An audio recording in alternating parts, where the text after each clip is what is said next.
Boche gold and diamonds. Buy now, pay later.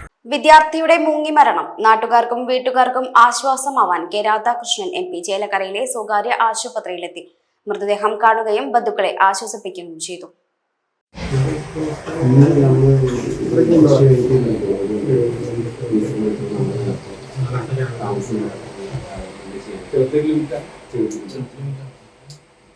പാഞ്ഞാൽ പഞ്ചായത്തിലെ പൈങ്കുളം ഇരിപ്പത്തലത്തൊടി വീട്ടിൽ ഉണ്ണികൃഷ്ണൻ ബിന്ദു ദമ്പതികളുടെ ഇളയ മകൻ അതുൽ കൃഷ്ണനാണ് മരിച്ചത്.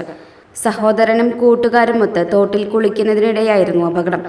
ചൊവ്വാഴ്ച വൈകിട്ടും കൂട്ടുകാരത്ത് കുളിക്കാനിറങ്ങിയ അതുൽ കൃഷ്ണ വെള്ളത്തിൽ നിന്ന് പൊന്തി വരാത്തതിനെ തുടർന്ന് ജ്യേഷ്ഠൻ അബിൻ കൃഷ്ണ അനിയനെ പൊക്കിയെടുക്കാൻ ശ്രമിച്ചെങ്കിലും നടന്നില്ല. അബിൻ വെള്ളത്തിൽ താഴ്ന്നു പോകുന്നത് കണ്ട് ഒപ്പമുണ്ടായിരുന്ന കൂട്ടുകാരാണ് രക്ഷപ്പെടുത്തിയത്. കഴിഞ്ഞ ദിവസം പെയ്ത മഴയെ തുടർന്ന് ഒഴുക്ക് കൂടിയതാകാം അപകട കാരണമെന്നാണ് നിഗമനം. പാഞ്ഞാൽ ഹയർ സെക്കൻഡറി സ്കൂളിലെ 9ാം ക്ലാസ് പരീക്ഷ എഴുതി ഫലം കാത്തിരിക്കുകയാണ്. പഠിക്കാൻ മിടുക്കനായ അതുൽ കൃഷ്ണയുടെ മരണം അധ്യാപകർക്കും വിശ്വസിക്കാനാവുന്നില്ല. Dot view news. കാഴ്ചകളാണ് ലോകം. കണ്ടു തുടങ്ങുക.